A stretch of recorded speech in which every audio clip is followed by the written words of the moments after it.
Bible గురించి చెప్పే గొప్పతనం చెప్పే వ్యక్తులు కూడా గొప్పోళ్ళై ఉండాలి కదా! ఎవరిని చూసి నమ్మాలంటే కేవలం బుక్‌ని చూసి ఎట్లా నమ్ముతారు? దేవుడు మనందరికి అనువదించేవాడు కూడా గొప్పోడే.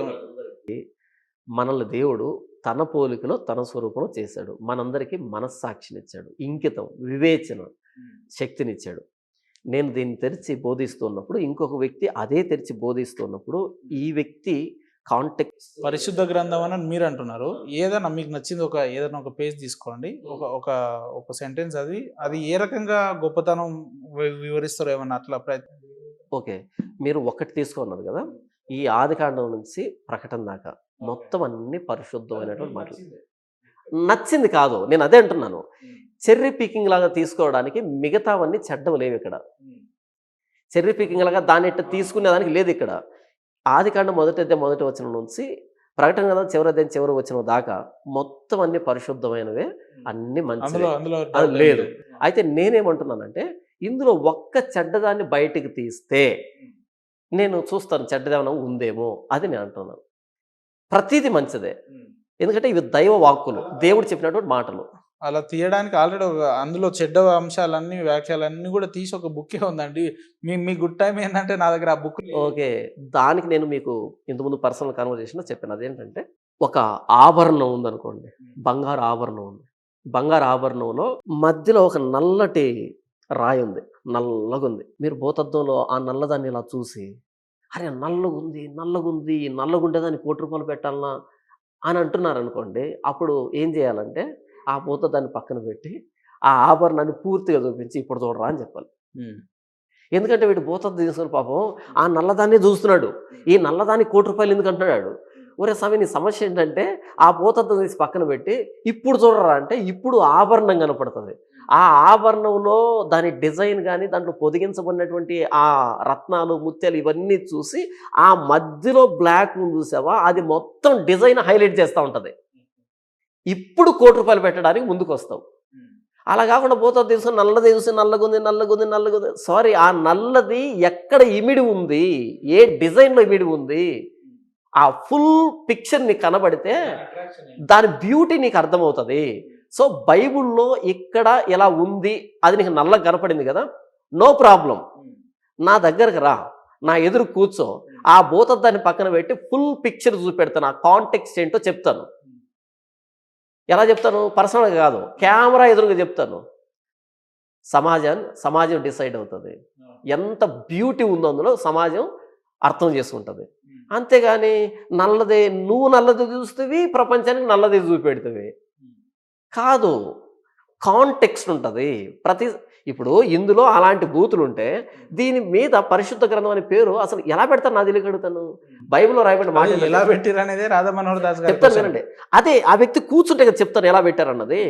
నేను పరిశుద్ధుడనై ఉన్న ప్రకారం మీరును పరిశుద్ధులై ఉండాలి అన్నది లేవీ కాండంలో చెప్పన్న మాట. దేవుడు అంటాడు నేను పరిశుద్ధునై ఉన్న ప్రకారం మీరు పరిశుద్ధులై ఉండాలి. మనల్ని పరిశుద్ధులుగా చేయడానికి ఇవ్వండి ఈ పుస్తకంలో అపరిశుద్ధత ఎందుకు ఉంటుంది? ఉండదు, ఉండకూడదు, ఉండనేరదు, లేదు. ఒకవేళ ఉంది అని నిరూపించే దమ్ము, సత్తా నాట్ ఓన్లీ అర్థమెదడుగా కాదు, ఎవరైనా సరే ఎవరైనా వచ్చి నా ఎదురు కూర్చొని నిరూపించే సత్తా ఉంటే ఓపెన్ ఛాలెంజ్ ఇదే. రమ్మను.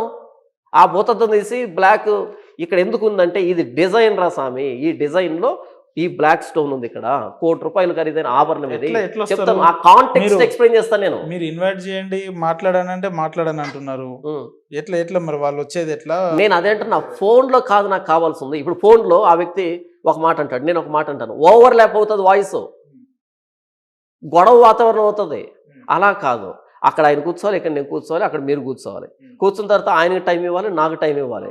ఒక ప్రశ్న మధ్యలో పెట్టాలి, నేను ఎక్స్ప్లెయిన్ చేస్తాను, ఆ వ్యక్తి ఎక్స్ప్లెయిన్ చేస్తాడు, ఆడియన్స్ డిసైడ్ అవుతారు. అంటే అట్లా ఎవరు మాట్లాడడానికి వచ్చినా మీరు యాక్సెప్ట్ చేస్తారా? ఓన్లీ పర్టికులర్ గా రాధా మనోహర్ దాస్ గారు వస్తేనే మాట్లాడదామని అట్లా ఎవరు వచ్చినా నేను మాట్లాడతాను. అయితే ఆ వ్యక్తి సమాజంలో ఉండాలి, అందరికి తెలిసి ఉండాలి. ఉదాహరణకు లలిత్ కుమార్ లాంటి వాళ్ళు, లలిత్ కుమార్ తో ఆల్రెడీ నేను మాట్లాడాను, కరుణాకర్ సుగుణతో నేను మాట్లాడాను, ప్రవీణ్ తో నేను మాట్లాడాను, ధర్మార్గం భాస్కర్ రాజుతో నేను మాట్లాడాను. నేను మాట్లాడినటువంటి వ్యక్తి ఎవరు అంటే ఈ అర్థమెదడే.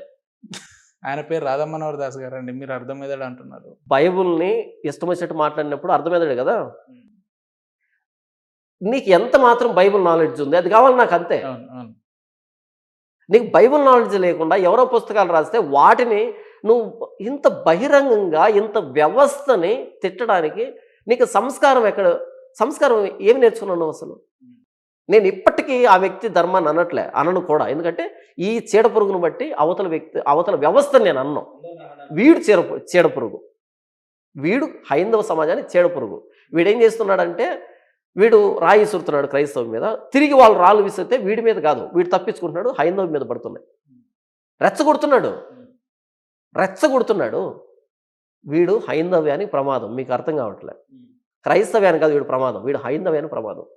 ఎందుకంటే వీడు ఒక మాట అంటాడు హైందవ ముసుగులో, క్రైస్తవులు తిరిగి రెస్పాండ్ అయ్యారనుకో అది హైందవం మీద పడుతుంది, వీడు తప్పించుకుంటాడు. తప్పు. మత కల్లోలాలు ఎలా జరుగుతాయంటే సినిమాల్లో చూసి చెప్తున్నాను, ఇప్పుడు కాదు, ఒకప్పుడు సినిమాల్లో నేను ఎలా చూశానంటే ఒక నమాజ్లో ఒక 100 మంది నమాజ్ చేసుకుంటూ ఉంటారు మసీదులో, 100 మంది నమాజ్ చేసుకుంటూ ఉంటారు మసీదులో. అప్పుడు ఒక రాజకీయ నాయకుడు ఏం చేస్తా అంటే మత కల్లోలాలు పెట్టాలి అనే ఉద్దేశంతో కొంతమందిని, ముస్లిమ్స్ కాదు వాళ్ళు, క్షమించండి వాళ్ళు ముస్లిమ్సే, వాళ్ళని ఇంకొక మతస్థుల రూపంలో అక్కడ పంపించి ఎవరినో చంపేస్తాడు. వాళ్ళు ఏం చేస్తారు, ఒరే వేరే మతస్థులు వచ్చి మేము నమాజ్ చేస్తుంటే మా మీద అటాక్ చేశాడని వాళ్ళు వచ్చి ఈ వ్యవస్థ మీద పడతారు, వీళ్ళు వచ్చి వాళ్ళ మీద పడతారు. అలా మత కల్లోలాలు చెలరేగుతాయి సమాజంలో. అది ఈ రాజకీయ నాయకుడు తన లబ్ధి కోసం వాడుకుంటాడు. ఇది సినిమాల్లో చూపించినటువంటి స్టోరీ. అది నిజమో కాదో నాకు తెలియదు. మీరు మీ ధర్మాన్ని ఆచరిస్తున్నప్పుడు నేను వచ్చి మేము దాడి చేశాను అనుకో, వేరే వాడు వచ్చి మనం దాడి చేశాడు, సో మీరు వచ్చి ఇక్కడ దాడి చేస్తారు. ఇది వాళ్ళు వాడేటువంటి ఫార్ములా. ఎవరు మత కల్లోలాలు రెచ్చగొట్టేవాళ్ళు. ఈ రాధా మనోహర్ దాస్ కూడా అలాగే పనిచేస్తున్నాడు. హైందవ ముసుగులో ఉండి క్రైస్తవుల మీద రాళ్ళు వేస్తున్నాడు. ఇప్పుడు వాళ్ళు తిరిగి రాళ్ళు వేస్తే ఈ వ్యక్తి ఎస్కేప్ అవుతున్నాడు. పడుతున్నది ఎవరి మీద? వీళ్ళ మీద పడుతున్నాయి. ఆయన ఏమంటాడంటే నేను నిజాలు మాట్లాడుతున్నా కాబట్టి క్రైస్తవులు నన్ను చంపేస్తాం, నిజాలు మాట్లాడే సామర్థ్యం ఉంటే అర్హతలు అని తప్పించుకోవద్దు. నీకు మించిన అర్హతలు ఉన్నాయి నా దగ్గర, రా మాట్లాడుకుందాం. లేదా నేను నీకు సరిపోనా, ఇంకొక వ్యక్తి రెడీగా ఉన్నాడు, బైబిల్ మీద డిబేట్లు చేసే చాలా మంది ఉన్నారు, రా. ఏ క్రైస్తవుడితో ఎదురు కూర్చున్నాడు ఈ వ్యక్తి చెప్పు? కానీ ఫోన్ కాల్లో గబగబ మాట్లాడేసాయి, లోడ వాగే, ఇదిట్ట అంటే ఆ వ్యక్తి మాట వినపడకుండా టపి మాట్లాడేసి దాని రికార్డింగ్ ఎందుకు పెట్టుకుంటున్నావు అంటే అర్హత ఉందా ఆ వ్యక్తికి? అంటే నీతో ఫోన్లో మాట్లాడే అర్హత ఉందా ఆ వ్యక్తికి? ఊరు తెలియదు, పేరు తెలియదు, ఆ వ్యక్తి ఫోన్ చేయగానే ఆ వ్యక్తితో గబగబా మాట్లాడేసి నీ పేరేంటి, మీ నాన్న పేరేంటి, అదేంటి ఇదేంటి అవతల వ్యక్తిని మాట్లాడించకుండా ఓవర్లాప్ చేసేసి ఆ వ్యక్తి తెలియదు రికార్డింగ్ అవుతుందని నువ్వు రికార్డింగ్ పెట్టుకొని కుసంస్కారిగా ప్రవర్తిస్తూ గబగబా మాట్లాడి ప్రతిదీ రికార్డింగ్ పెట్టుకుంటున్నావు కదా, దీనికి అర్హత ఉందా? అలాంటి కరుణాకర్ సుగ్గునాతో 2 సార్లు డిబేట్ చేశాను. కరుణాకర్ సుగ్గునాకి ఒక సంస్థే ఉంది, శివశక్తి ఫౌండేషన్ సంస్థే ఉంది. అక్కడ పనిచేసేటువంటి ఎంప్లాయీస్ కానీ ఆ నెట్వర్క్ కానీ ఎంత పెద్ద నెట్వర్క్ నాకు తెలుసు, నేను వెళ్ళి చూశాను కాబట్టి. అలాంటి కరుణాకరే నన్ను క్వాలిఫికేషన్ అడగలే, నాతో 2 సార్లు డిబేట్ చేశాడు. ఇప్పుడైనా వెళ్ళి రాగలను, డిబేట్ చేసి రాగలను. ఈ రాధా మనోహర్ దాస్కి గోచి మొలతాడు లేదు, రోడ్లమ్మడి తిరుగుతుంటాడు. వీడి క్వాలిఫికేషన్గా నా తెలియగడుగుతాను. ఇప్పుడు హైందవులు ఎవరినైతే నమ్ముతున్నారో కరుణాకర్ సుగ్గునాని పెద్దపీట వేశారో, ఉన్నటువంటి వాళ్ళ పెద్ద వ్యక్తి ఆ వ్యక్తే కదా, ఇక్కడ పెద్దపీట వేశాడో ఆ వ్యక్తి దగ్గరికి వెళ్ళి 2 సార్లు 2 రోజుల పాటు డిబేట్లు చేసి వచ్చిన వ్యక్తిని నేను. ఇంకా ఈ గోచి మొలతాలు లేనటువంటి ఈ వ్యక్తికి నా దగ్గర క్వాలిఫికేషన్ కావాలి? అసలు ఈ వ్యక్తి నాతో కూర్చోడానికి నేను అడగాలి క్వాలిఫికేషన్ లేదంటారా? ఆయన క్వాలిఫికేషన్ లేదంటారా? ఎట్లా ఓరకొండ బ్రదర్, ఈ జోకర్ గురించి మనం మాట్లాడుకోని కూడా టైం వేస్ట్. ఎవరన్నా అంత అవగాహన లేనటువంటి, సమాజం పట్ల పెద్దగా అవగాహన లేనటువంటి వాళ్ళు ఏదో కీప్యాడ్ మొబైల్ తీసుకొని ఈయన ఫోన్ చేస్తే దాన్ని రికార్డింగ్లు పెట్టుకొని బ్రతుకుతున్నటువంటి ఒక బెగ్గర్ ఈ వ్యక్తి. ఇదో ఈ వ్యక్తి బకరయ్యాడు, ఈ వ్యక్తి బకరయ్యాడు, ఈ గొర్రె ఆ గొర్రె అనుకుంటూ ఆ రికార్డింగ్లు పెట్టుకొని బ్రతుకుతున్నటువంటి బెగ్గర్. అంతేగాని ఒక సవాల్ను స్వీకరించి ఎదురుగా కూర్చొని తన పాయింట్ను నిరూపించుకునే సత్తా లేనటువంటి ఎందుకు పనికిరాని వ్యక్తి బ్రదర్. ఈ వ్యక్తి క్వాలిఫికేషన్ అడగడం కాదు, నేను అడగాలి నీ క్వాలిఫికేషన్ అసలు అని. అయినా సరే నా స్థాయిని తగ్గించుకొని మరి చెప్తున్నా. రా కూర్చుందాం మాట్లాడుకుందాం. ఉమ్. ఒక ప్రశ్న, కనీసం నమ్మకం ఉందా భవిష్యత్తులో అయినా ఏదో ఒక రోజు పొర్రపాటును కూడా రాడు, ఉమ్. రాసి పెట్టుకోండి మీరు, ఉమ్. పొర్రపాటును కూడా రాధా మనోహర్ దాస్ అనే వ్యక్తి రాడు. అంత కాన్ఫిడెన్స్ ఎట్లా చెప్తున్నా? ఏమీ లేదు, డొల్లా ఏదైనా ఉంటే కదా వచ్చేది. ఇప్పుడు బాక్సింగ్ రింగ్లోకి వచ్చి గ్లౌజులు తొడుక్కొని గాల్లో పంచెస్ కొట్టి నేనే బాక్సర్ అనేటట్టు అవుతుంది. నేను కూడా వస్తా రింగ్లోకి, అప్పుడు కూడా పంచులు ఎలాగ ఉంటాయో. అంతేగాని ఎంతసేపు నువ్వే గాల్లో పంచులు ఇచ్చుకొని నేను బాక్సర్ని, నా దగ్గర రావాలంటే క్వాలిఫికేషన్ లేదు, అది కాదబ్బా. అడుగుతున్నావు రా అని. మరి నువ్వు గాల్లో పంచులు కొట్టి బాక్సర్ అని కేకలేస్తూ ఉన్నప్పుడు రికార్డింగ్ కూడా పెట్టుకోకూడదు. ఎవరు అంటే రోషం వచ్చి ఫోన్ చేస్తారు ఈ వ్యక్తికి, ఎందుకు మా బైబిల్ ఇలా అంటున్నావు అని. దాన్ని రికార్డింగ్ పెట్టుకుంటాడేంటి? కంటెంట్ ఉన్నవాడు కాల్ రికార్డింగ్ మీద ఆధారపడ్డు. వాడికి తెలియదు కాల్ రికార్డింగ్ అవుతుందని, నీకు తెలుసు కాబట్టి గేమ్ ఆడతావు నువ్వు మాటలతో. అవతల వ్యక్తి తెలియదు, దాన్ని రికార్డింగ్ పెట్టుకుంటావు. ఇది సంస్కారం? ఎంతకి సంస్కారం కాదు ఇది. నీకు అంత సత్తా అంటే ఎదురెదురుగా మాట్లాడుకుందాం. ఏదో బస్ స్టాండ్లోనో రైల్వే స్టేషన్లోనో అక్కడికి వెళ్ళి బైబుల్ని వేసిపోనని ఏదో 10 మందిని, అంతే తప్ప వృధా బ్రదర్ ఈ వ్యక్తితో రాలేడు అంతే. ఆయన వస్తే మీరు మాత్రం బైబిల్ పరిశుద్ధ గ్రంథం అని నిరూపిస్తారు. ఒకటి బ్రదర్, రాడు. వస్తే ఇంకెప్పుడు మాట్లాడడం. వస్తే రూల్స్ చెప్తా వినండి. మీరు అక్కడ కూర్చుంటారు, రాధా మనోహర్ దాస్ అక్కడ కూర్చుంటాడు, నేను ఇక్కడ కూర్చుంటారు, మీరు అక్కడ కూర్చుంటారు. ఓకే, ఆయన రాసిన ఒక టిష్యూ పేపర్ లాంటి పుస్తకాన్ని తీసుకొని అందులో ఒక క్వశ్చన్ అడుగుతారు. ఆ వ్యక్తికి టైం ఇస్తారు, నాకు టైం ఇస్తారు, ఆడియన్స్ డిసైడ్ అవుతారు. తర్వాత చూడండి కింద వచ్చే కామెంట్ ఎలాగ ఉంటాయో. సరే, అంటే నాకున్న చనువుతోటి ఒక్కసారి నేను అడిగే ప్రయత్నం చేద్దాం. కానీ ఆయన చాలా మందిని తిరస్కరించిండు, అది వేరే విషయం. కానీ వస్తే పరిస్థితి ఏందంటున్నా? రాడు బ్రదర్, ఇంత కాన్ఫిడెన్స్ చెప్తున్నట్టు అర్థం చేసుకుంటాడు. రాడు. సో ఇప్పుడు ఆయన డిబేట్లకు రాడు, ఆయన అలానే మాట్లాడుకుంటాడు, అలాగే వదులుతూ తిరుగుతుంటాడు అంతే బస్ స్టాండ్. డిబేట్లకు రారు అంటే మీరు మీ వ్యవస్థలో మీరు మాట్లాడు. మరి దీనికి ఫుల్ నా ట్రాక్ రికార్డ్ చూడండి, నేను ఎన్ని డిబేట్లు చేశాను చూడండి. ఫస్ట్ నేను సిగ్నేచర్ స్టూడియోకి రావడానికి కారణం ఏంటో తెలుసా? మహేంద్ర గారు చెప్పినటువంటి మాట ఆయన అడగండి. అప్పటికి నేను ఏ స్టూడియోకి వెళ్ళలేదు, నాకు స్టూడియో అంటే తెలియదు అప్పటికి. ఆయన ఎందుకు పిలిచాడు అంటే, ఇంత చిన్న వయసులో నీవు నమ్మిన దానికోసం ఇంత గట్టిగా మాట్లాడుతున్నావు, ఇంత సబ్జెక్ట్ ఉంది కాబట్టి నేను నిన్ను ఇంటర్వ్యూ చేస్తున్నాను అన్నాడు ఆయన. మహేంద్ర గారు చెప్పిన మాట అంటే ప్యూర్గా నేనేంటి అని గుర్తించి నాకు ఇచ్చినటువంటి వేదిక ఇది అప్పుడు. కానీ ఇప్పుడు చాలా దూరం వచ్చేసాను. ఇప్పుడు నేనేంటో తెలుసు, హైందవ సమాజానికి తెలుసు, క్రైస్తవ సమాజం తెలుసు, హేతువాదులకు తెలుసు, నాస్తికులు తెలుసు, అందరికీ తెలుసు నేనేంటో. పాస్టర్ జాన్ పాల్ అంటే ఆ వ్యక్తి ఏంటని ఒక మార్కు క్రియేట్ చేశాను నేను. అప్పుడే నా క్వాలిఫికేషన్ లేకుండా మహేంద్ర గారు ఇక్కడ కూర్చోబెట్టారు నన్ను.